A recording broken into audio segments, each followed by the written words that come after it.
الحمد لله نحمده ونستعينه ونستغفره ونعوذ بالله من شرور أنفسنا ومن سيئات أعمالنا من يهد الله فلا مضل له ومن يضلل فلا هادي له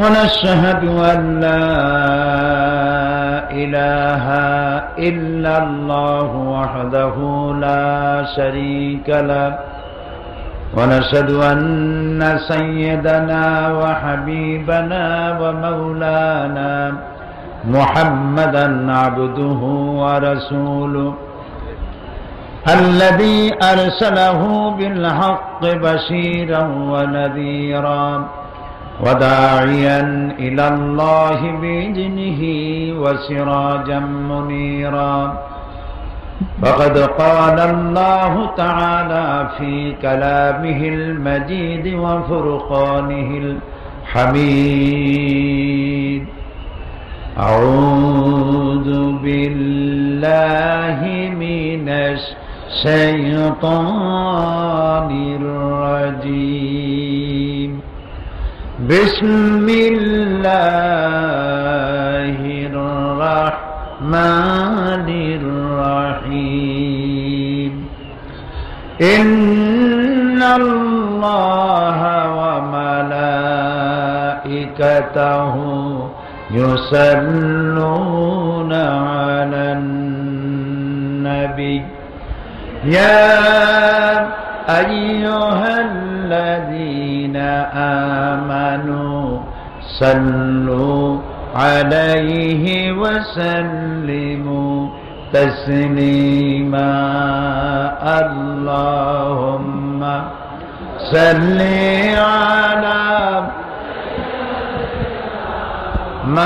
مولانا محمد وعلى آل سيدنا مولانا محمد প্রাণ খুলে মহব্বতের সাথে সবাই পড়ুন আল্লাহুম্মা সাল্লি আলা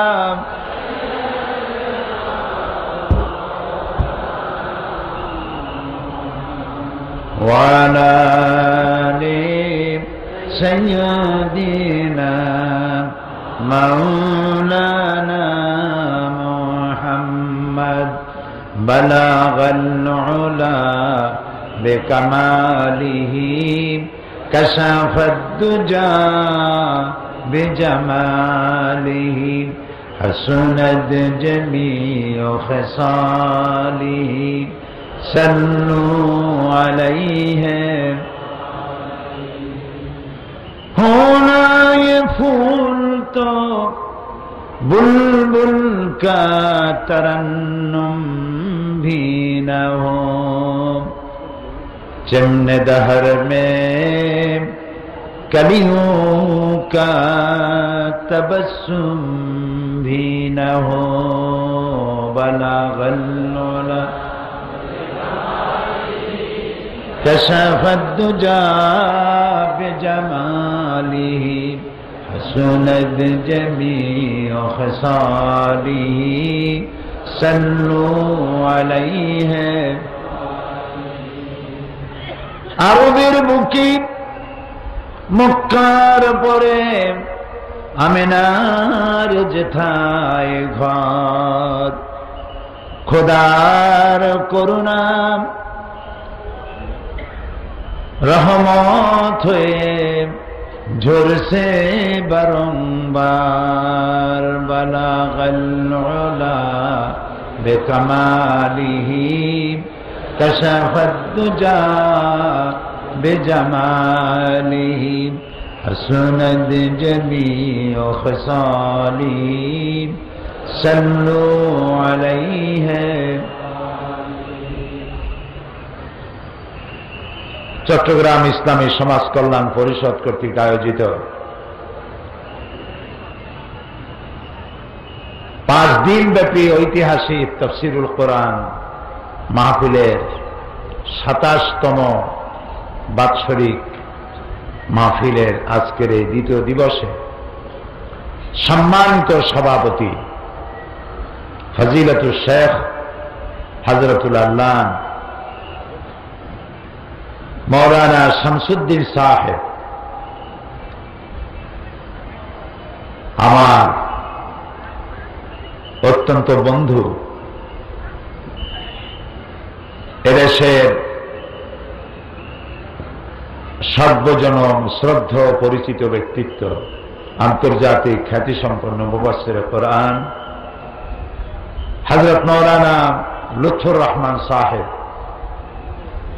হযরত উলামায়ে কিরাম,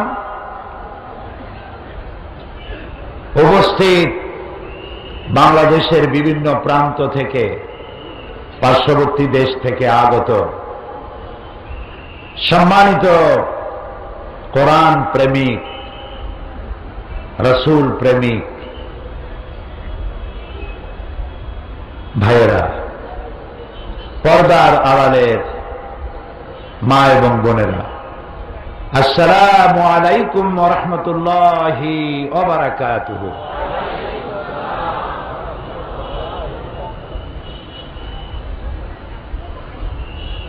অমুসলিম ভাইদের জন্য যারা মাহফিলে এসেছেন তাদেরকে আন্তরিক শুভেচ্ছা এবং মোবারকবাদ। যেসব সম্মানিত সাংবাদিক বৃন্দ, প্রিন্টিং অ্যান্ড ইলেকট্রনিক মিডিয়া, যারা এই মাহফিলকে কষ্ট করে পরিশ্রম করে পত্রপত্রিকা, রেডিও টেলিভিশনের মাধ্যমে দেশ থেকে দেশান্তরে ছড়িয়ে দেওয়ার প্রচেষ্টায় নিয়োজিত, সেসব সাংবাদিক বৃন্দকে জানাই অন্তরের অন্তঃস্থল থেকে মোবারকবাদ। প্রিয় ভাই সব, কোরআনে কারিমের মাহফিলে আল্লাহ তাআলা যে আমাদের আসার তৌফিক দিয়েছেন, এজন্য মনিবের দরবারে শুকরগুজার হচ্ছি। সর্বপ্রথম বিনীতভাবে উচ্চারণ করছি আলহামদুলিল্লাহ, রব্বানা লাকাল হামদ হামদান কাসীরান তাইয়্যিবান মুবারাকান ফীহি ইয়া রাব্বি লাকাল হামদু কামা ইয়ানবাগি লিজালালি ওয়াজহিকা ওয়া আযীমি সুলতানিকা। প্রাণ ভরে আমরা আমাদের মনিবের প্রশংসা করলাম, বলি আলহামদুলিল্লাহ। কোরআন আরবি ভাষায় নাজিল হয়েছে, আর আমাদের ভাষা আরবি নয়, আমাদের ভাষা কি? বাংলা। আর আজ হচ্ছে ঐতিহাসিক ভাষা দিবস, আন্তর্জাতিক মাতৃভাষা দিবস, ঐতিহাসিক 21শে ফেব্রুয়ারি। গোটা জাতি এ দিবসকে শ্রদ্ধার সাথে পালন করেছে।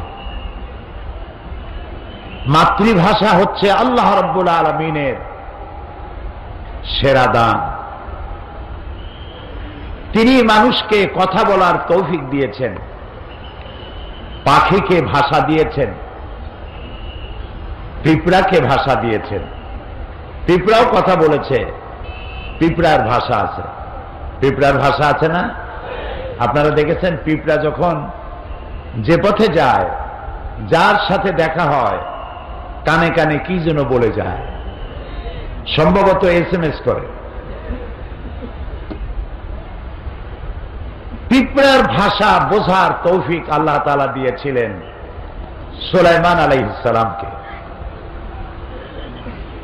মানতিকাত তায়র, তিনি পাখির ভাষা বুঝতেন, প্রাণীর ভাষা বুঝতেন।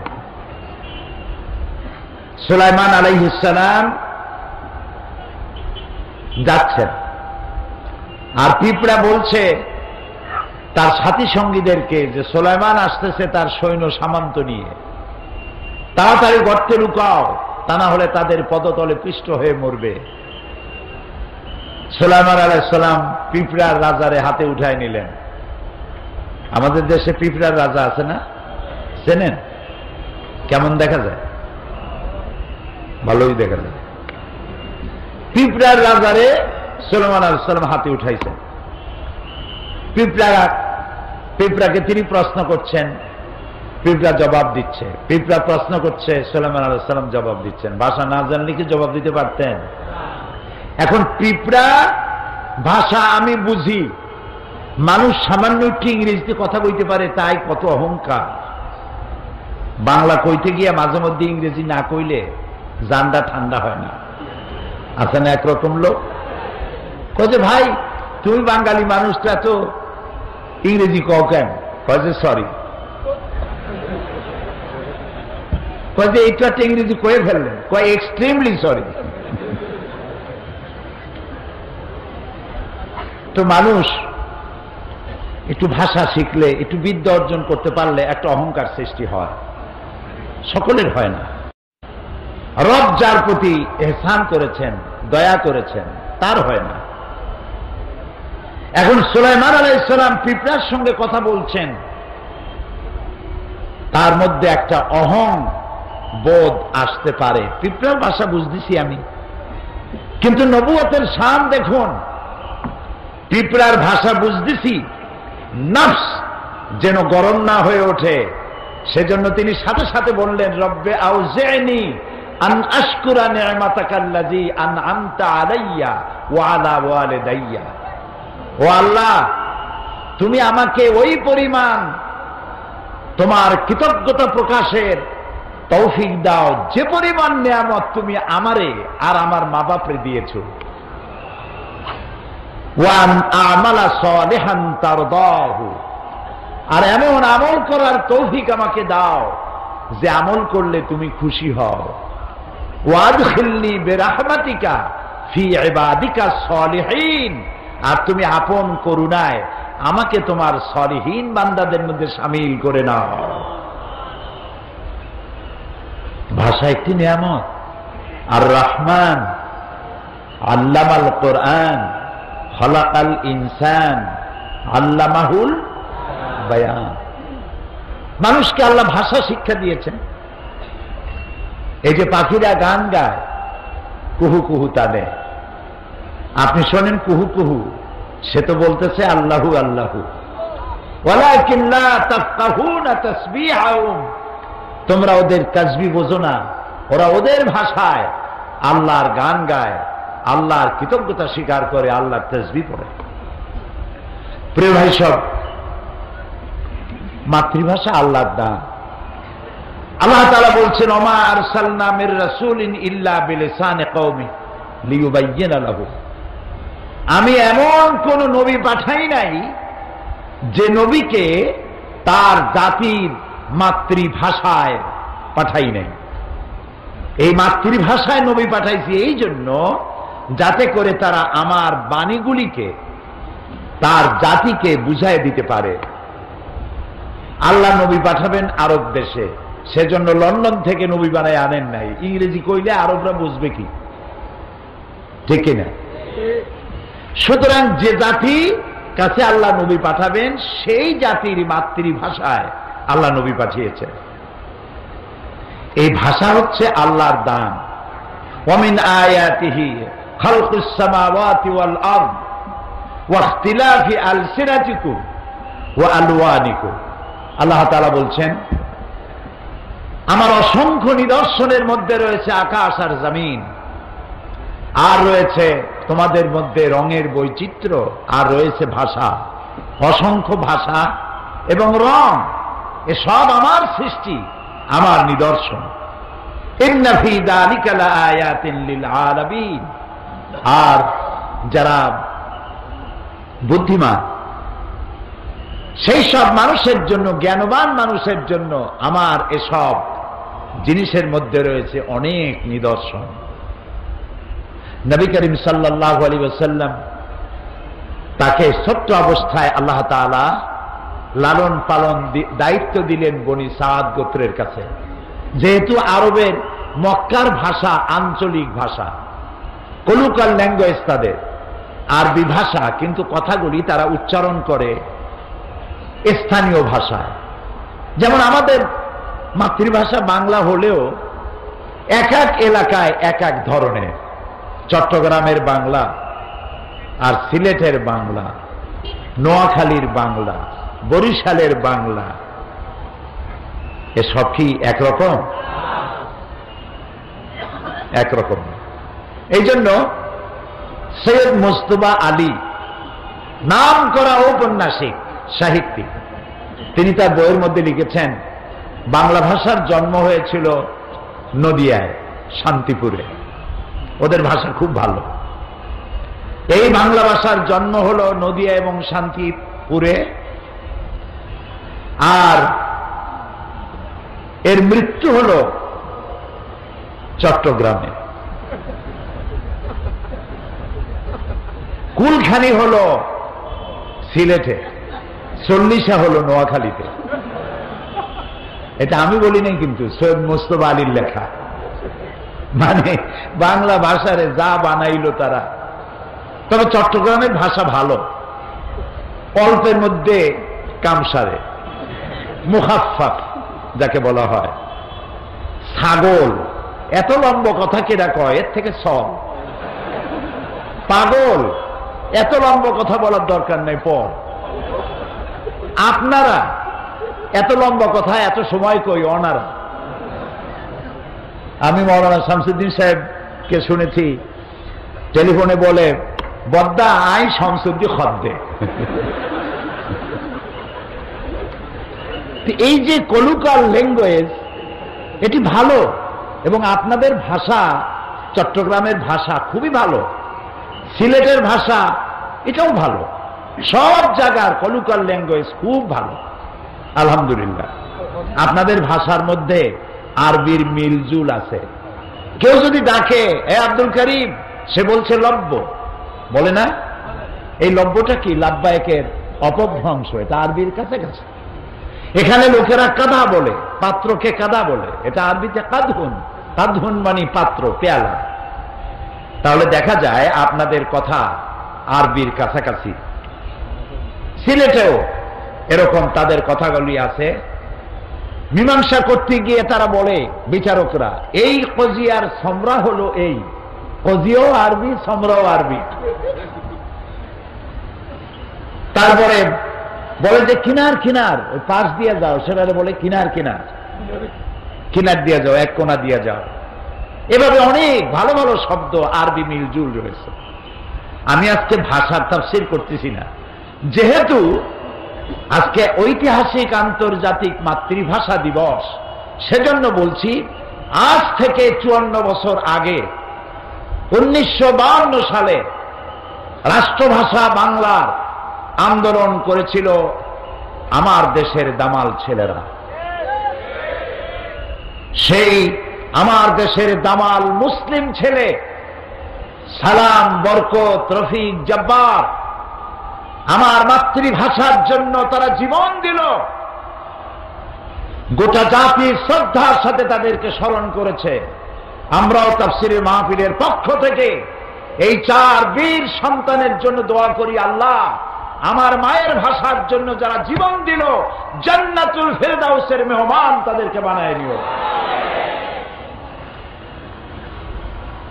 প্রিয় ভাই সব, তবে একটি জায়গায় আমি একমত হতে পারি না, সেটি হলো ঘটনাটি ঘটেছিল রফিক, জব্বার, সালাম, বরকত জীবন দিয়েছিল বাংলা ভাষার জন্য। কোন ভাষার জন্য? সেই দিবসটি ছিল 8ই ফাল্গুন। আন্দোলন করলাম বাংলা ভাষার জন্য, কিন্তু তা উদযাপন করি আমরা 21শে ফেব্রুয়ারিতে। এইটা আমি বুঝি না, মিলটাল করতে পারলাম না। কেন বুঝলাম না তাও বুঝি না। যদি 21শে ফেব্রুয়ারি না করে 8ই ফাল্গুন করতাম, তাহলে বোধহয় বাংলা ভাষার মর্যাদা আরো একটু হইত। আজ কোর্ট কাছারি আদালতে বাংলা ভাষার জন্য 21শে ফেব্রুয়ারিতে পাঞ্জাবি পরে লোকেরা, যেমন পয়লা বৈশাখ একদিনের জন্য একটু বাঙালি হয়, ইলশা মাছ, পান্তা ভাত আর কাঁচামরিচ আর কাঁচা পেঁয়াজ এগুলোতে খাইয়া একদিনের জন্য একটু বাঙালি হয়, এর কোনো মানে নেই। আমাদের কোর্ট কাছারি আদালতে আমাদের বিজ্ঞ আইনজীবীরা বিচারককে সম্বোধন করে মাই লর্ড। কি মারাত্মক কথা! মাই লর্ড মানে কি আমার প্রভু, আমার রব। নাউযুবিল্লাহ, সবাই বলি নাউযুবিল্লাহ। আপনারা বলুন, মহামান্য আদালত, মহামান্য বিচারক, মাই লর্ড, এই কথা বলা কবিরা গুনাহ। কোন মুসলমানে বিচারককে মাই লর্ড বলা জায়েজ নাই, হারাম, কবিরা গুনাহ। আপনি বাংলায় বলুন মহামান্য আদালত, মহামান্য বিচারক। সুতরাং বাংলায় কথা বলতে শিখি, বিশুদ্ধ বাংলা বলতে চেষ্টা করি, তাহলে ভালো হবে। এবং আজকের এ বিষয়ে আমার শেষ কথা, আসুন জীবনের সকল স্তরে বাংলা ভাষা চালু করার আন্দোলন শুরু করি। বাংলা ভাষা না জানলে, না বুঝলে, কোরআন যদি বাংলায় তাফসীর না হইতো, তাহলে সাধারণ লোকেরা কোরআন বুঝতে পারত না। এই জন্য আমার মায়ের ভাষা শুধু নয়, আমার বাপের ভাষাও বাংলা। সুতরাং মাতৃপিতৃ ভাষা বাংলা, এই ভাষার সাথে আমাদের প্রাণের সম্পর্ক, জীবনের সম্পর্ক। এ ভাষা আমি তৈরি করে নাই, কোন বুদ্ধিজীবী তৈরি করে নাই, সমস্ত ভাষার স্রষ্টা কে? সবাই বলুন, সে আল্লাহর প্রশংসা করছি। প্রিয় ভাই সব, আমরা এসেছি কোরআন শুনতে। কি শুনতে এসেছি? কোরআন। আলহামদুলিল্লাহ, এই কোরআন শুধু মুসলমানদের জন্য আসে নাই। আল্লাহ তাআলা কোরআন সম্পর্কে বলেছেন, হাদা বায়ানুল লিন্নাস হুদাল লিন্নাস, এটা পৃথিবীর সকল মানুষের জন্য আমি নাজিল করেছি। সুবহানাল্লাহ। আল্লাহর নবী বলেন,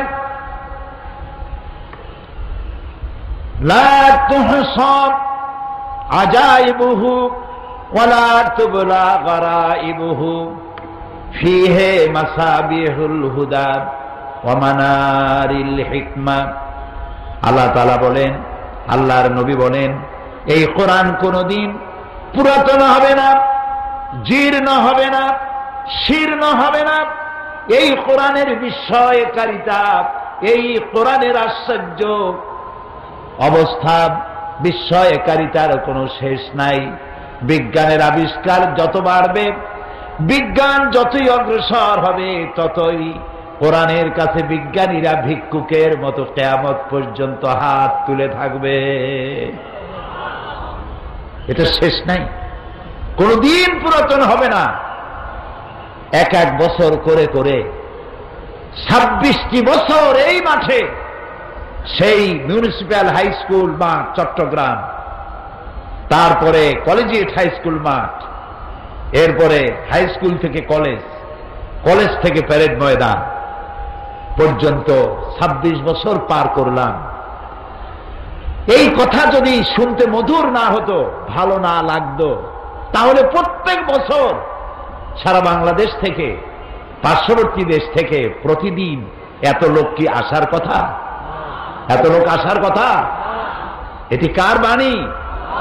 বলেন, আমার আল্লাহর বাণী। এটা কার বাণী? আমার আল্লাহর বাণী। তাই যত শুনি তত মজা লাগে। ফিহে মাসাবিহুল হুদা ওয়া মানারিল হিকমা, এটা হচ্ছে হেদায়েতের সুউচ্চ মশাল আর বিজ্ঞানের বিশাল মিনার। বিজ্ঞানে ভরা, দর্শনে ভরা, জীবনের সমস্ত কিছু দিয়ে ভরা এ কোরআন। সুবহানাল্লাহ। আল্লাহ তাআলা কোরআনে কারীমের মধ্যে বলেছেন, ওয়া কুল্লা ইনসানিন আলজামনাহু, আমি প্রত্যেকটি মানুষের গলার মধ্যে এখানে ছোট্ট ছোট্ট একটি ঘুটলির মতো রেখে দিয়েছি, যেটার ভেতরে তার সারা জীবনের সমস্ত কাজ আর কথাগুলি লিপিবদ্ধ হয়। এবং কিয়ামতের দিন ওটি তার হাতে দিয়ে দেব আর বলবো, ইকরা কিতাবাক, এবার তুমি তোমার কিতাব পড়ো, জীবনে কি করেছিলে। প্রশ্ন ওঠে যে ছোট্ট একটা ঘুটলি এই গলার কাছে একটা মানুষ বাঁচে 50, 60, 70, 80, 100, 150, আগে তো আরো বেশি বাঁচত। সারা জীবনের সমস্ত কথা আর কাজ এই ছোট্ট এতটুকু একটা ঘুটলির মধ্যে কেমনে লিপিবদ্ধ হবে? প্রশ্ন উঠেছে। জবাব কি কঠিন না সহজ? আপনারা অনেকে আন্দাজেই কইছেন সহজ। সহজে কেমনে বোঝেন নেই। সহজ এইভাবে, আপনাদের সকলের কাছে এখন মোবাইল আছে, আছে না? টিভিতে দেখলাম এখন ভিক্ষুকরাও নাকি মোবাইল ব্যবহার করে। মোবাইল করে বলে, সাহেব আমারে চিনেছেন? কয় না, চিনি নাই তো। কয় আমি ওই ফকির সাহেব, সোনারগাঁ হোটেলের সামনে যে গাড়িতে দেখা হয়েছিল, আপনি বাসায় কখন থাকবেন? আমি সেই সময় আসবো, আমার কিছু ভিক্ষা দেবেন। ওরাও এখন ব্যবহার করছে। এই মোবাইলের সিমের ভিতরে কত কিছু আছে। এটা একটা মিনি কম্পিউটার। এর মধ্যে শত শত telephone number, email, internet, website সহ সব কিছু। আমি গত রমজান মাসে মক্কা শরীফ থেকে বাংলাদেশে ফিরছি, জেদ্দায় এসেছি। একটা মোবাইল কেনা দরকার। একটা মোবাইলের দোকানে গেলাম। যেটা পছন্দ হয় না সেগুলির দাম কম, যেটা পছন্দ হইল ওইটার দাম বেশি। পছন্দ হইল সেটার দাম 1600 রিয়াল। আমি বললাম, ভাই এত পয়সা তো আমার নাই, আমি অন্য দোকান দেখি। পিছনে এক লোক দাঁড়ানো, আমি তারে দেখিও নাই, চিনিও না। সে কয় যে ওইটা কি আপনার পছন্দ? আমি বললাম, ভাই আমার কাছে তো পয়সা নেই, এটা নেবো না, আমি অন্য দোকানে গিয়ে দেখি যে আমি একটা কম দামের পাই নাকি। কয় যে আপনার দাম দিয়া কাম কি, আমার বাড়ি চট্টগ্রাম, এটা আমি আপনার হাদিয়া দেব। চট্টগ্রামের ফজিলত বয়ান করতেছি না, অন্য কথা বলবো। মোবাইলটা আমারে দিল এবং একটা মেমোরি কার্ড কিনলো সে, ছোট্ট, আমার এই যে আপনার আঙ্গুলের যে কর, এই করের অর্ধেক একটা মেমোরি কার্ড। এই কার্ডটা ভিতরে ঢুকায় দিল আর বলল এইটার ভিতরে 30 পারা কোরআন শরীফ ঢুকানো আছে। কাবা শরীফের ইমাম ফজিলাতুল শেখ আব্দুর রহমান আস-সুদাইস, ফজিলাতুল শেখ সৌদ আশ-শুরাইম, এই দুইজনের তেলাওয়াত করা 30 পারা কোরআন আমার মোবাইলের মধ্যে ঢুকানো। যখন যার তেলাওয়াত যে সূরা শুনতে ইচ্ছে করে শুনতে পারি। চিন্তা করলাম, এতটুকু মেমোরি কার্ডে 30 পারা কোরআন যদি মানুষে ঢুকাইতে পারে, এই বুদ্ধি যিনি দিচ্ছেন সেই আল্লাহ রাব্বুল আলামিন মানুষের সারা জীবনের সমস্ত কাজ আর কথা এতটুকু জিনিসে ঢুকাতে পারবেন না কেন? সুতরাং বিজ্ঞানের আবিষ্কার যত বাড়বে, কোরআন বোঝা মানুষের জন্য তত সহজ হবে। যদি কোথাও বিজ্ঞান আর কোরআনের মধ্যে কন্ট্রাডিকশন হয়, তাহলে বুঝতে হবে বিজ্ঞান ব্যর্থ, কোরআন সফল। বিজ্ঞান আরো রিসার্চ করুক, কোরআনের সত্যতার দ্বার প্রান্তে একদিন না একদিন উপনীত হবেই ইনশাআল্লাহ। কারণ কোরআন এসেছে মহাবিজ্ঞানময় আল্লাহর কাছ থেকে। প্রিয় ভাই সব, সেই জন্য বলেছিলাম কোরআন শুধু মুসলমানদের জন্য নয়। আল্লাহ কি শুধু মুসলমানদের? বলেন তো আল্লাহ কার? সবাই। আল্লাহ যদি মুসলমানদের হইতো তাহলে তো আমরা পড়তাম আলহামদুলিল্লাহ রব্বিল মুসলিমিন, ঠিক না ভাই? আলহামদুলিল্লাহ রব্বিল আউলিয়া ওয়াল মুত্তাকিন, আলহামদুলিল্লাহ রব্বিল মুরসালিন, এগুলি পড়ি। কি পড়ি? পড়েন আমার সাথে, আলহামদুলিল্লাহি রব্বিল আলামিন। সুবহানাল্লাহ, সুবহানাল্লাহ। সমগ্র বিশ্বের একচ্ছত্র অধিপতি মালিক তিনি সকলে। আমি হিন্দুদেরকে সম্বোধন করেছি, খ্রিস্টান, বৌদ্ধ, উপজাতীয়দেরকে সম্বোধন করেছি, কারণ আপনাদের সাথে আমাদের কোনো শত্রুতা নাই। আপনারা আমাদের ভাই, আপনাদের সাথে আমাদের সুসম্পর্ক। কোরআন আমার জন্য শুধু নয়, আপনার জন্য, কারণ আল্লাহ শুধু আমার না, আপনারও। আপনি ভগবান ডাকুন, ঈশ্বর ডাকুন, পরমেশ্বর ডাকুন, এক ব্রহ্মা দ্বিতীয় নাস্তি বলুন, গড ডাকুন, যেই নামে ডাকুন, যাকে উদ্দেশ্য করে ডাকছেন তিনি তো আল্লাহ। তিনি কে? তিনি সকলের, তিনি হচ্ছেন রব্বুল আলামিন। আর এই কোরআন যেটা তিনি অবতীর্ণ করেছেন শুধুমাত্র মুসলমানদের জন্য এই কোরআন আসে নাই। আল্লাহ রব্বুল আলামিন, কোরআন হচ্ছে যিকরুল লিল আলামিন, সমস্ত মানব গোষ্ঠীর জন্য আল্লাহ কোরআন নাজিল করেছে। আমরা সুবহানাল্লাহ বলবো না? আলহামদুলিল্লাহ। এখন আল্লাহ সকলের, কোরআনও সকলের, নবী শুধু আমাদের নাকি? জি। এবার দেখুন, কোরআন আল্লাহ সকলের, কোরআনও যার কাছে কোরআন নাজিল হইল তার সম্পর্কে আল্লাহ কি বলছেন? ওয়ামা আরসালনাকা ইল্লা রাহমাতাল লিল আলামিন। নবী হে, আমি আপনাকে আমার গোটা সৃষ্টি জগতের জন্য, হোল ম্যানকাইন্ড, সমস্ত মানব গোষ্ঠী, এমনকি সৃষ্টি জগতের জন্য আপনি আমার করুণার মূর্ত প্রতীক, আপনি আমার রহমত। সৃষ্টি জগতের জন্য। নবী করিম সাল্লাল্লাহু আলাইহি ওয়াসাল্লাম হেঁটে যাচ্ছিলেন, দেখলেন একটা উট দাঁড়ানো, রাসূলের দিকে তাকায় আছে, উটের চোখ দিয়ে পানি পড়তেছে। উটটি কৃষ, শুকনা, গায়ে গোস্ত টোস্ত নাই। নবী করিম সাল্লাল্লাহু আলাইহি ওয়াসাল্লাম উটের মালিককে ডাকলেন আর বললেন, উট তার নীরব ভাষায় আমাকে জানালো এই উটের তুমি যত্ন নেও না, ঠিক মতো পানি আর খাবার তুমি তাকে দাও না, তোমাকে আল্লাহর কাছে দায়ী হয়ে যেতে হবে। সুবহানাল্লাহ। শুধু কি মানুষের জন্য রহমত? গোটা সৃষ্টি জগতের জন্য তিনি রাহমত, সমগ্র বিশ্বের সর্বশ্রেষ্ঠ মহামানব। এই যে কোরআন, এটা কি? একটি বারের জন্য আমার আল্লাহ তার হাবিবকে নাম ধরে ডাকলেন না।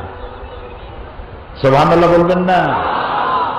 তিনি তো বললেন, ইয়া আদম, ইয়া ঈসা, ইয়া মূসা, ইয়া জাকারিয়া, ইয়া ইয়াহইয়া, ইয়া ইব্রাহিম। কে আমাদের জাতির পিতা?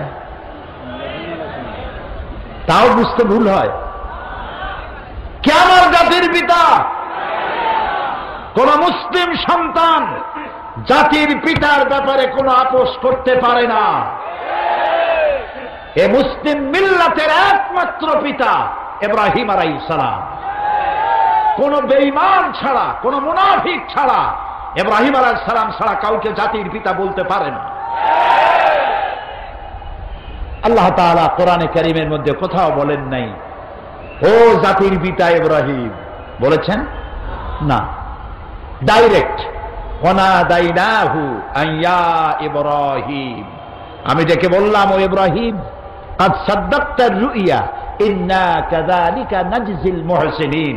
ও ইব্রাহিম, তুমি তোমার স্বপ্নকে বাস্তবে রূপ দিয়েছো, আর আমি এভাবে করি মুহসিনিনদেরকে আমি জাযা দান করে পুরস্কৃত করে থাকি। সবাই নাম ধরে ডাকলেন। গোটা কোরআনে কারীমের মধ্যে আল্লাহ রাব্বুল আলামিন একটি জায়গায়ও ইয়া মুহাম্মদ, ইয়া আহমদ বলে কোথাও ডাকলেন না, বরং আল্লাহ রাব্বুল আলামিন বললেন, ও মানুষেরা, তোমরা যেমন পরস্পর পরস্পরকে নাম ধরে ডাকাডাকি করো, এইভাবে করে আমার নবীকে কখনো নাম ধরে ডাকবা না। কখনো আমার নবীকে নাম ধরে ডাকবে না। সুবহানাল্লাহ। আল্লাহ তাআলা নিষেধ করে দিলেন। এই যে সর্বশ্রেষ্ঠ নবী, তার জীবন সর্বকালের সমগ্র মানব গোষ্ঠীর জন্য একমাত্র গ্রহণযোগ্য আদর্শ। লাকাদ কানা লাকুম ফি রাসূলিল্লাহি উসওয়াতুন হাসানাহ। একমাত্র তিনিই গ্রহণযোগ্য, তার কাছ থেকে আদর্শ গ্রহণ করো। তার চরিত্রের সার্টিফিকেট দিলেন আল্লাহ তাআলা নিজে, ইন্নাকা লাআলা খুলুকিন আযীম, আপনি উন্নত চরিত্রের উপরে প্রতিষ্ঠিত। তার চরিত্রটাই ছিল কানা খুলুকুহুল কোরআন, তার চরিত্রটা ছিল কোরআন, তিনি ছিলেন চলমান কোরআন। সুবহানাল্লাহ, সুবহানাল্লাহ। যেটা 30 পারা কোরআন, সেটাই রাসূলের 23 বছরের নবুয়তের জীবন, যেটা রাসূলের 23 বছরের নবুয়তের জীবন, সেইটাই 30 পারা কোরআন। মহান আল্লাহ তাআলার পরই তার মর্যাদা, তার থেকে বড় সম্মান মর্যাদার পাত্র আরশের নিচে, ফারশের উপরে, জমিনের উপরে আর কারো নাই। তিনি আল্লাহর পরে সর্বশ্রেষ্ঠ মর্যাদাবান ব্যক্তিত্ব, তার চাইতে সম্মান কারো বেশি নাই। এবং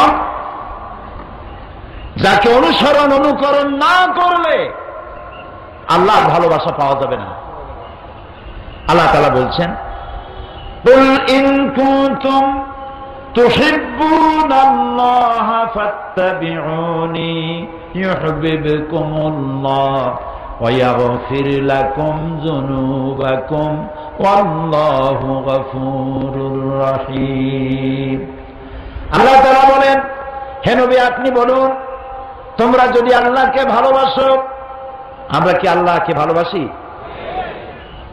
আমি গতকাল বলেছি কিছু কিছু প্রশ্ন আছে ঈমানের সাথে জড়িত, জবাব দিতে দেরি করলে শয়তান খুশি হবে।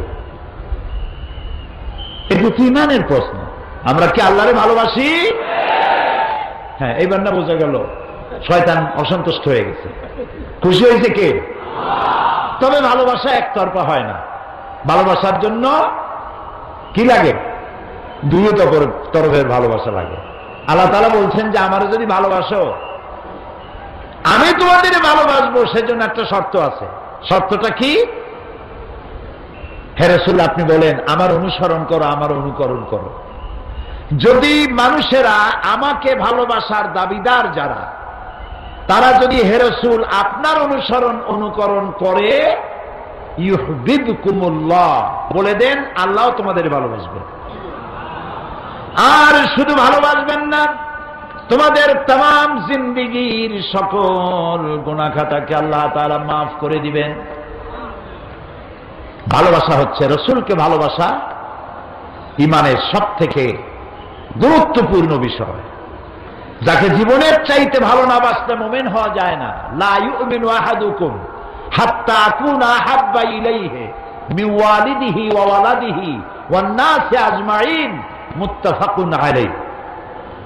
বুখারী মুসলিমের হাদিস। রাসূলুল্লাহ বলছেন তোমাদের মধ্যে কেউ মুমিন হতে পারবে না যতক্ষণ পর্যন্ত তোমরা তোমাদের নিজেদের ছেলে মেয়ে, পিতা মাতা, ধন সম্পদ, সারা পৃথিবীর মানুষ, এমনকি নিজের জীবনের চাইতে আমাকে ভালোবাসতে না পারবে, ততক্ষণ পর্যন্ত মুমিন হতে পারবে না। এই যেখানে মুসলমানদের সাথে রাসূলের সম্পর্ক, সেই নবীর আদর্শের সাথে, সেই নবীর অবদানের সাথে, সেই নবীর জীবনে এই পৃথিবীর মানুষের সভ্যতার বিকাশে, এ মানব গোষ্ঠীকে সত্যিকারের মানবার পেছনে যার অবদান সর্বাধিক, তার সাথে আদর্শ দিয়ে আদর্শের মোকাবেলা করতে না পেরে পৃথিবীর নাস্তিক, মুরতাদ, মুশরিক, ইহুদি, নাসারা ঐক্যবদ্ধ হয়ে ইসলাম এবং তার নবীর বিরুদ্ধে তারা মিডিয়া সন্ত্রাসের আশ্রয় গ্রহণ করেছে। এবং এই মিডিয়া সন্ত্রাসের মধ্য দিয়ে নবী করিম সাল্লাল্লাহু আলাইহি ওয়াসাল্লামকে অমর্যাদা করার জন্য তারা ঐক্যবদ্ধ হয়েছে। 1972 এবং 73-এ তদানীন্তন সরকারের আমলে আমাদের দেশে কবি নামের কলঙ্ক, জাহান্নামের কীট, নর্দমার পোকা, দাউদ হায়দার নামে এক অসভ্য নরপশু রাসূলুল্লাহকে গালি দিয়ে কবিতা লিখেছিল। যখন বাংলাদেশের মানুষ সমুদ্রের উত্তাল ঢেউয়ের মতো যখন ফুঁসে উঠল, সরকার, সেই সময়ের সরকার তাকে শাস্তি না দিয়ে বিদেশ যাওয়ার সুযোগ করে দিয়ে সুখী জীবন যাপনের সুযোগ করে দিল। কয়েক বছর পূর্বে ভারতীয় বংশোদ্ভূত ব্রিটিশ নাগরিক সালমান রুশদি কোরআনে কারীমকে স্যাটানিক ভার্সেস বলে বই লিখল। আমাদের মা বিশ্বজননী উম্মুল মুমিনিন হযরত আয়েশা রাদিয়াল্লাহু তাআলা আনহার নামে কুৎসা রটনা করল, রাসূলকে গালি দিল। যে দেশে সে বসবাস করে সেই দেশ তার নিরাপত্তার জন্য বিলিয়ন বিলিয়ন অর্থ খরচ করল, কিন্তু তাকে শাস্তির বিধান করল না। তাকে পুরস্কারের ব্যবস্থা করা হলো, নিরাপত্তার ব্যবস্থা করা হলো। এর বিরুদ্ধে পৃথিবীতে প্রতিবাদ করতে গিয়ে বহু মুসলমান শহীদ হয়েছে। মুসলমানের অবস্থা তো এই, অনেক মুসলমান আছে নামাজ পড়ে না, রোজা রাখে না, মদ খায়, মিথ্যা কথা বলে, কিন্তু রাসূলকে গালি দেওয়া হয়েছে, এটা শোনা মাত্রই সে বেরিয়ে যায়। আমি অপরাধী, নামাজ পড়ি না, এটা ঠিক, মদ পান করি সেটাও ঠিক, কিন্তু রাসূলুল্লাহকে গালি দিলে আমি বাঁচব কেন? শহীদ হয়ে যায়, মরে যায়, সে জীবন দিয়ে দেয়।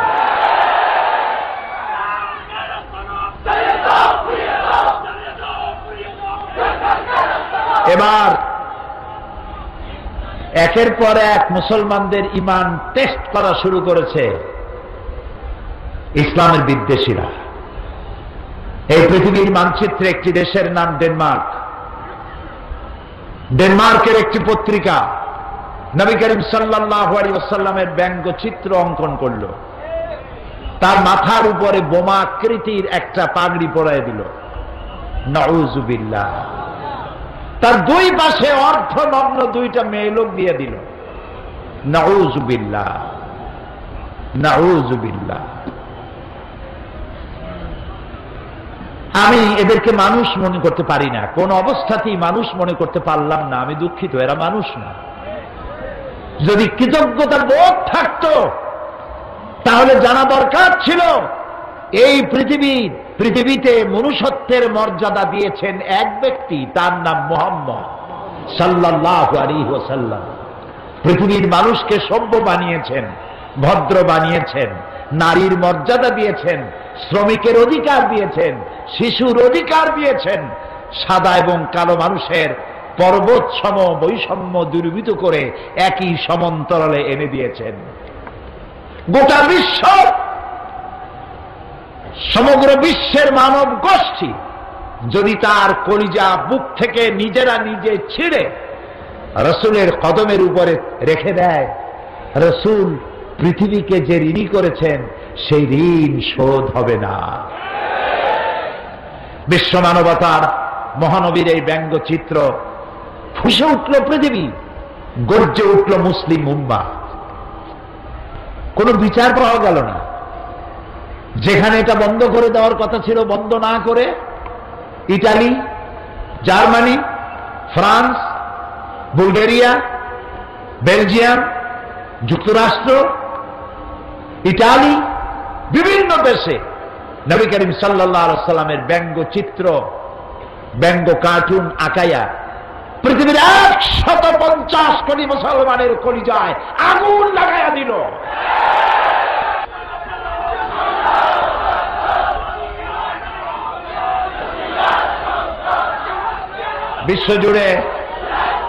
বিশ্বজুড়ে মুসলমানরা প্রতিবাদ মুখর হয়ে উঠল। শহীদ হল আফগানের 17 জন মুসলমান, শহীদ হল নাইজেরিয়ার 11 জন মুসলমান, শহীদ হল ইটালির 16 জন মুসলমান। পৃথিবীর বিভিন্ন জায়গায় মুসলমানেরা শহীদ হচ্ছে। হোয়াইট হাউস এবং জাতিসংঘ থেকে বলা হলো কিং আব্দুল্লাহকে, সৌদি আরবের বাদশাহ কিং আব্দুল্লাহকে, তারা বলল মুসলমানরা মারামারি করতেছে, তাদেরকে শান্ত হতে বলেন। তারা যেন শান্ত হয়, বাড়াবাড়ি যেন না করে। এটা নাকি বাড়াবাড়ি। গতকাল আমি এই শেরটা পড়েছিলাম, ও কতল ভি করতে চর্চা नहीं होता, हम आह भी करते बदनाम हो जाता। ও যদি মানুষও হত্যা করে তা নিয়ে কোনো পর্যালোচনা সমালোচনা হয় না, কিন্তু আমি তীরের আঘাতে বোমার আঘাতে জর্জরিত হয়ে কষ্ট পেয়ে যদি আহ শব্দ বলি, বদনাম হয়ে যায়। তুই আহ করলি কেন? আমি আহ করতে পারবো না। দুনিয়া জুড়ে এ আগুন নিবাবার ব্যবস্থা হলো না, বরং তাদেরকে উচিত ছিল হোয়াইট হাউস থেকে এবং জাতিসংঘ থেকে উচিত ছিল ডেনমার্ককে বলা, ডেনমার্ক এর প্রধানমন্ত্রী তিনি যেন পৃথিবীর মুসলমানদের কাছে নিঃস্বার্থভাবে করজোড়ে ক্ষমা চায়, এবং যেসব দেশ তাদের পত্রিকায় বিশ্বনবী মুহাম্মদ সাল্লাল্লাহু আলাইহি ওয়াসাল্লামের ব্যঙ্গচিত্র এঁকেছে, তারা যেন তাদের দেশের প্রচলিত আইন দিয়ে এই পত্রিকাগুলির ব্যাপারে আইনগত ব্যবস্থা নেয়। সেটা করা হলো না। আমাদের প্রতিবাদ থামবে না, আমাদের প্রতিবাদ চলতেই থাকবে। অতদিন চলতে থাকবে যতদিন পর্যন্ত ডেনমার্কের কুলাঙ্গার পত্রিকা মানুষ নামের অযোগ্য কলঙ্ক নরপশু সে দেশের সরকার যতদিন পর্যন্ত মুসলমানদের কাছে ক্ষমা না চাইবে এবং পত্রিকার বিরুদ্ধে শাস্তিমূলক ব্যবস্থা না নিবে, পৃথিবীর মুসলমানেরা ঘরে বসে থাকতে পারে না।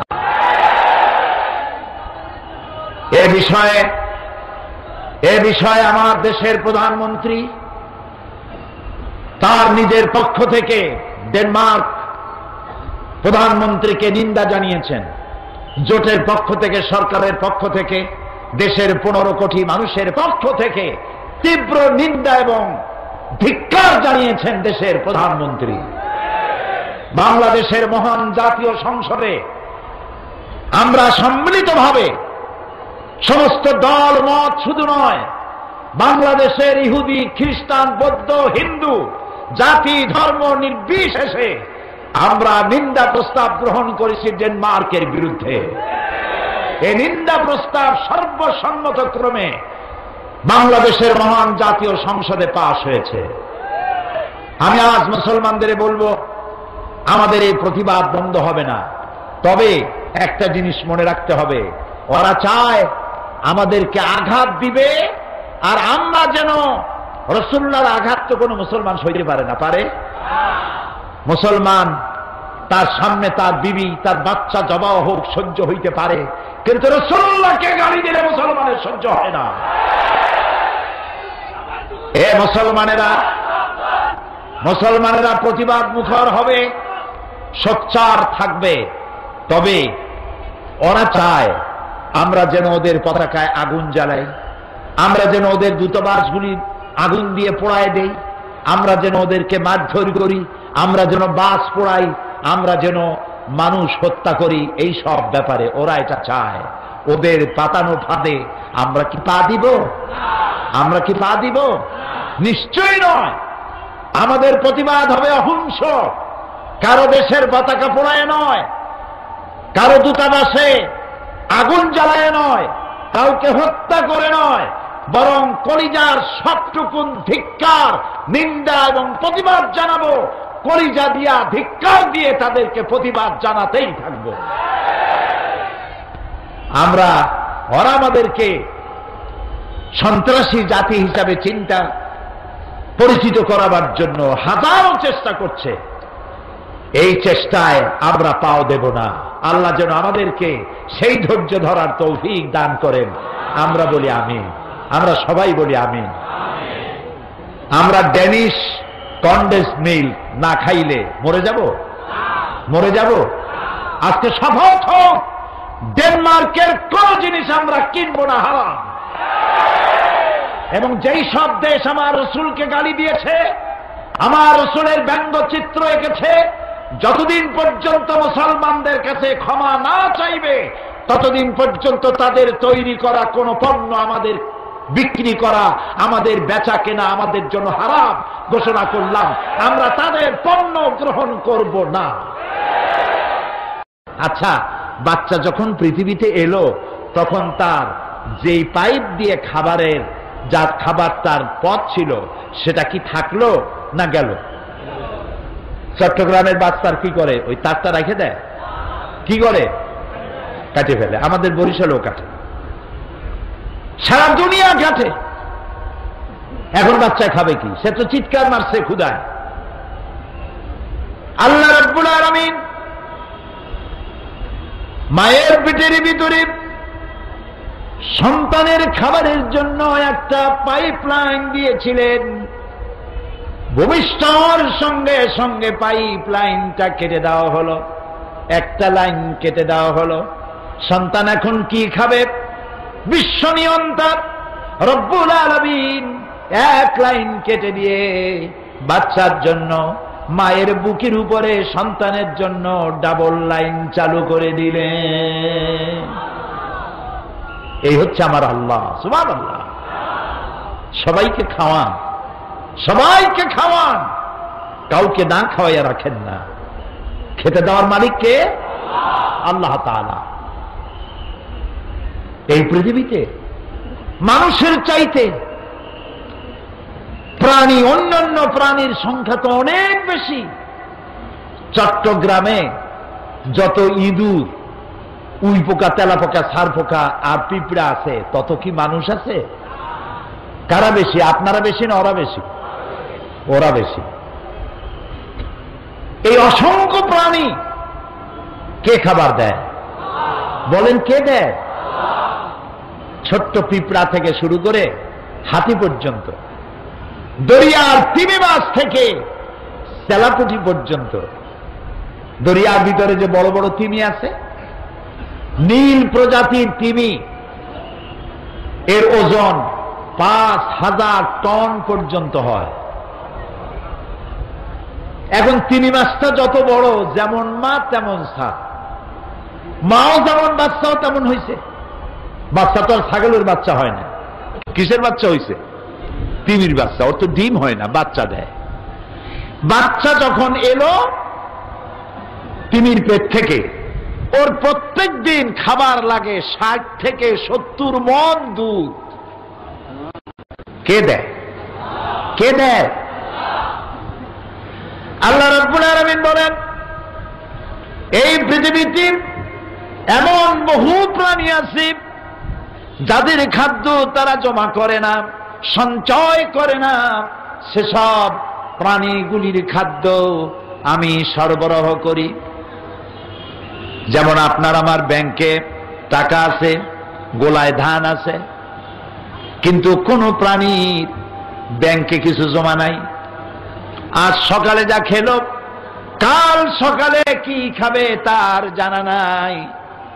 এ ধরনের অসংখ্য প্রাণী, পিঁপড়া থেকে শুরু করে হাতি, গন্ডার, ছোট্ট পাখি থেকে শুরু করে ঈগল পাখি, কাসকি মাছ থেকে শুরু করে তিমি মাছ পর্যন্ত, কেঁচো থেকে শুরু করে বড় বড় অজগর পর্যন্ত, সমস্ত প্রাণীগুলো সকালবেলায় খালি পেটে যার যার বাসা থেকে, যার যার এলাকা থেকে বেরিয়ে চলে যায়, মহাশূন্যে ওড়ে, জঙ্গলে বেড়ায় আর সমুদ্রে সাঁতরায়। আল্লাহ তাআলা বলেন, সন্ধ্যা আসতে না আসতে সমস্ত প্রাণীগুলির পেট ভরাইয়া আমি যার যার ঘরে ফিরাইয়া দেই। ওয়ামা মিন দাব্বাতিন ফিল আরদি ইল্লা আলাল্লাহি রিজকুহা।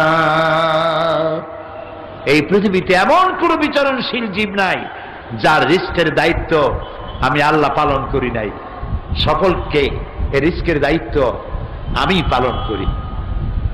আবহমান কাল থেকে এই পৃথিবীতে দুই শ্রেণীর লোক, ধনী আর গরিব। বলেন কি? ধনী আর গরিব, এই দুই শ্রেণীর লোক। আদিকাল থেকেই মানুষ দারিদ্র্যের বঞ্চনা থেকে মুক্তি লাভের জন্য মন গড়া ধর্ম, নিজস্ব চিন্তার মতবাদ নিয়ে বহু চেষ্টা করেছে, কিন্তু মানবতার অর্থনৈতিক কল্যাণ, গরিব এবং দুঃখী মানুষের কল্যাণ সাধনে আসমানি বিধানের মতো সুন্দর ব্যবস্থা পৃথিবীতে কেউ দিতে পারে নাই। সমাজতন্ত্র নিজের দেশেই আত্মহত্যা করেছে। আমার দেশে এখনো কিছু কিছু বদ্ধ পাগল কই যে এই দেশে আমরা একদিন সমাজতন্ত্র কায়েম করি, ছাড়ব। আমি বলি ভাই, কর্ণফুলী, কুশিয়ারা, মেঘনার সুরমা নদীতে যদি সমুদ্র কাছে, সমুদ্রেই যদি ভাটি লাগে, তাহলে কর্ণফুলী, মেঘনা, কুশিয়ারা, বনু আর সুরমা নদীতে জোয়ার আসবে না, সমুদ্রে যদি ভাটি লাগে। তোমার সমাজতন্ত্রের জন্মস্থানেই সমাজতন্ত্র আত্মহত্যা করেছে। বাংলাদেশে এই স্বপ্ন দেখে কোনো লাভ নাই। এখানে কোনোদিন ওই মতবাদ কায়েম হবে না। বৃথাই চেষ্টা। তাতে যত দলীয় জোট বানাও, দল বেশি করিয়া জোট হয় না, জট হয়। যেমন যানজট হয়। সুতরাং পুঁজিবাদও মানুষের অর্থনৈতিক সমাধান দিতে ব্যর্থ হয়েছে, এটা সকলেরই জানা। সফল হয়েছে কেবলমাত্র কে? ইসলাম। তাই বিশ্ব মানবতার মহানবী তিনি নবুয়ত পাওয়ার পর মানুষকে একটি দাওয়াত দিলেন, একটি স্লোগান শিখাইলেন, ইয়া আইয়ুহান নাস কুলু লা ইলাহা ইল্লাল্লাহ। জানেন? তাও কয় আস্তে জি, জোরে সরে পড়েন, লা ইলাহা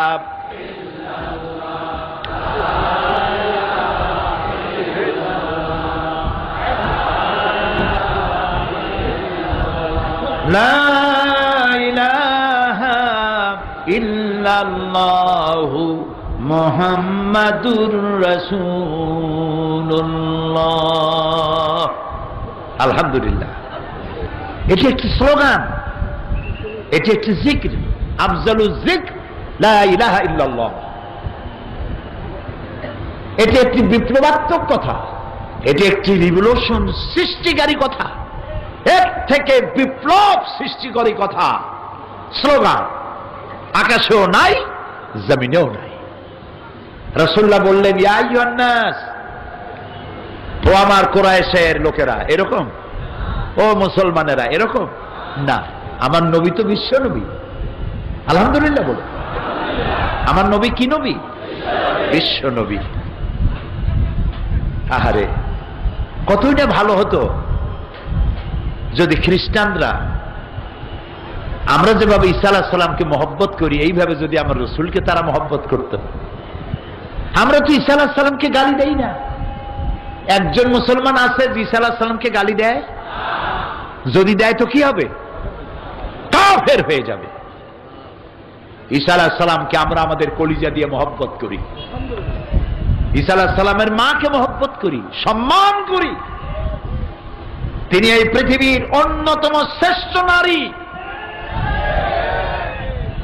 ঈসা আলাইহিস সালামকে কখনো কোনো মুসলমান গালি দেয় না। আমরা যদি আপনাদের নবীকে আমাদের নবী মনে করতে পারি, সম্মান করতে পারি, আপনারা আমার রসুলকে কেন সম্মান করতে পারেন না? সম্মান করতে শিখুন। আমরা এক হতে পারি, পারি না এক হইতে? খ্রিস্টান, বৌদ্ধ, ইহুদি সব আমরা এক হতে পারি। কি হলে? গত মে মাসে পৃথিবীর সব জায়গায় আল্লাহ আমারে নিছে, আলহামদুলিল্লাহ, বহুত জায়গায়। 4টে মহাদেশের অন্তত 50টার উপরে দেশ তো আল্লাহ তারে গোলামকে দেখিয়েছেন। বাকি ছিল মিশর।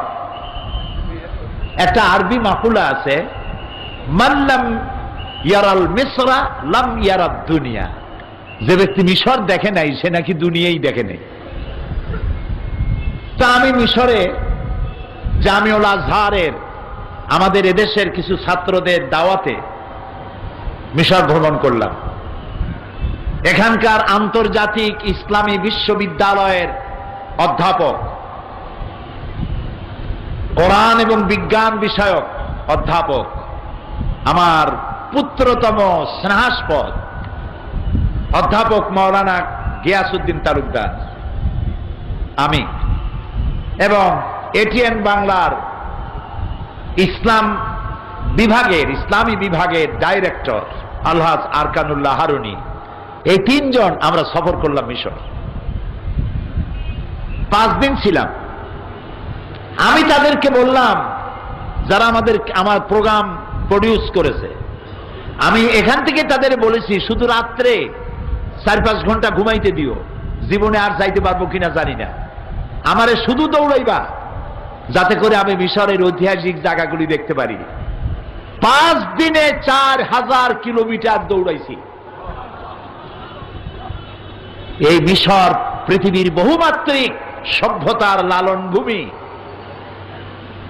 এটা ইউসুফ আলাইহিস সালামের বাড়ি, মুসা আলাইহিস সালামের জন্মস্থান, হারুন আলাইহিস সালামের জন্মস্থান, সালেহ আলাইহিস সালামের জায়গা, ইব্রাহিম আলাইহিস সালামের শ্বশুর বাড়ি। সুবহানাল্লাহ। মিশর ঢুকলাম, এয়ারপোর্টে নেমেই দেখি বিরাট সাইনবোর্ড লেখা আছে, উদখুলুল মিসরা ইনশাআল্লাহু আমিনিন, সূরা ইউসুফ। ভিতরে ঢুকলাম। তারপরে সব ঘটনা শোনাবো না, প্রাসঙ্গিক কথাটুকু আনবো, যেহেতু আমি মিশরের তাফসীর করতে তো বসিনি। যেখানেই যাই ঘুরে আসবো আপন জায়গায় ইনশাআল্লাহ। আমরা সেখানে আল্লাহ তাআলার মেহেরবানি, আল্লামা বদরুদ্দিন আইনি, যিনি বুখারীর সরা লিখেছেন, তার কবর জিয়ারতের তৌফিক আল্লাহ দিলেন। ইমাম শাফি রহমতুল্লাহ আলাইহ, তার উস্তাদ ইমাম ওয়াকি রহমতুল্লাহ আলাইহ, আল্লামা জালালউদ্দিন সাইয়ুতি রহমতুল্লাহ আলাইহ, তাদের কবর জিয়ারতের সুযোগ হলো আলহামদুলিল্লাহ। হযরত আমর ইবনুল আস রাদিয়াল্লাহু তাআলা আনহুর মসজিদ, 1 লক্ষ মানুষ ভেতরে নামাজ পড়তে পারে।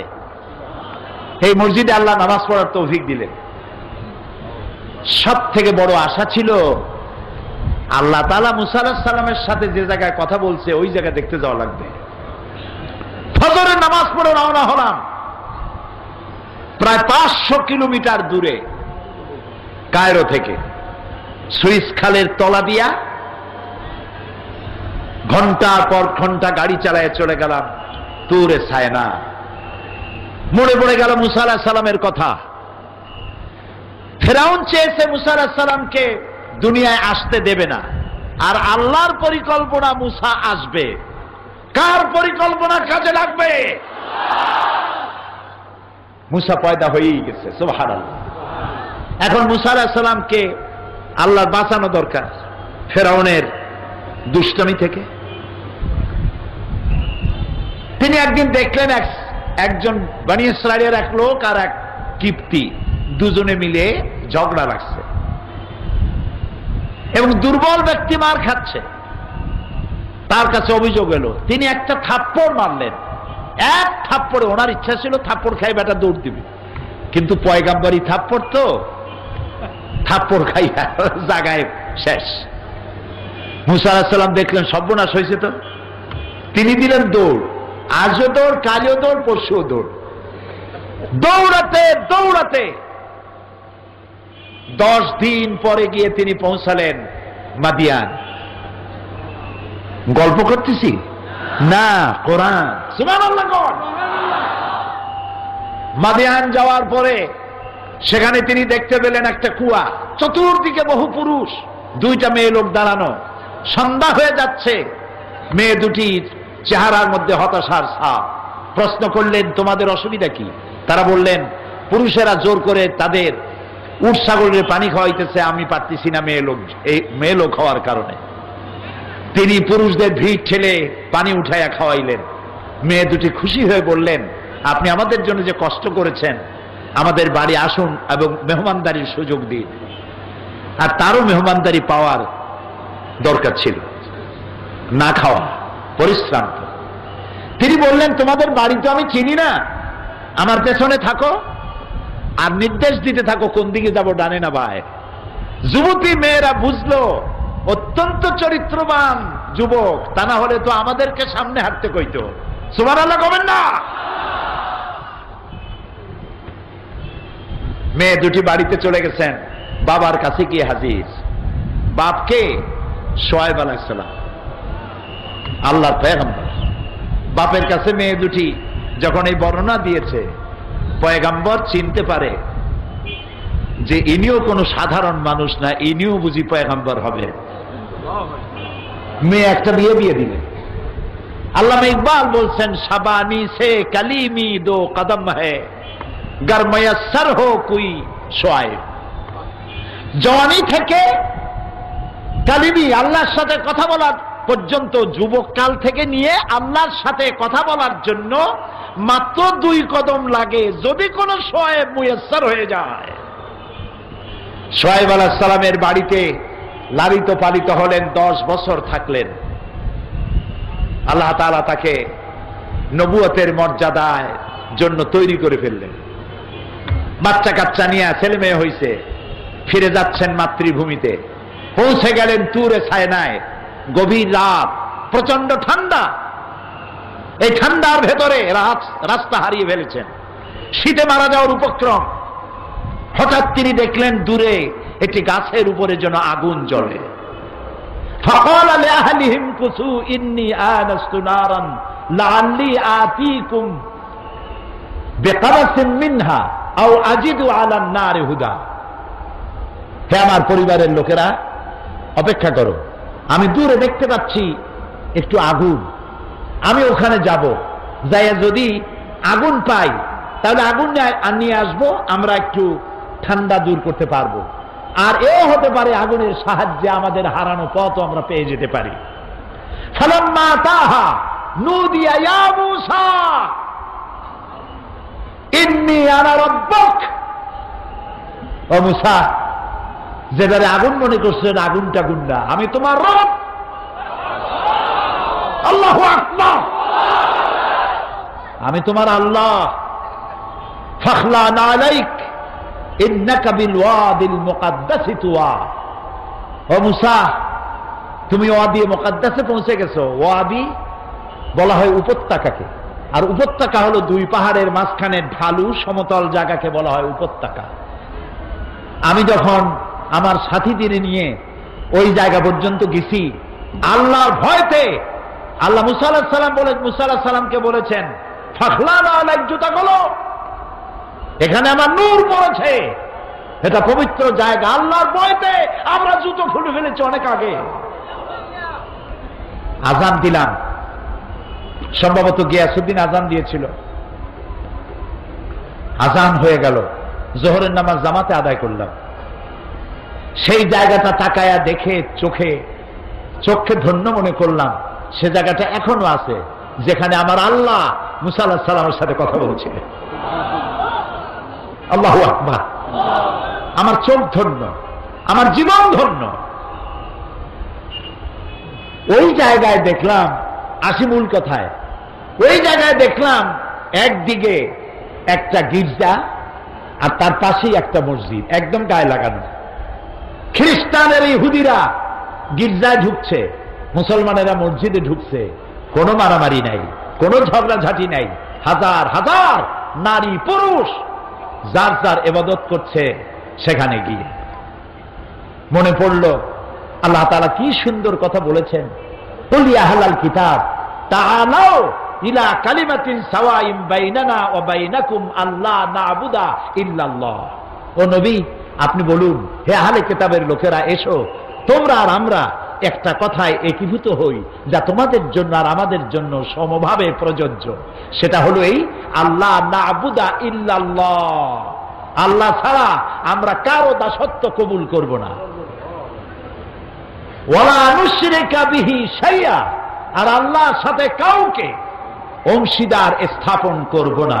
ওয়ালা ইয়াত্তাখিযা বা'দুনা বা'দান আরবাবাম মিন দুনিল্লাহ, আর আল্লাহ ছাড়া কাউকে সুপার পাওয়ার হিসাবে মেনে নেব না।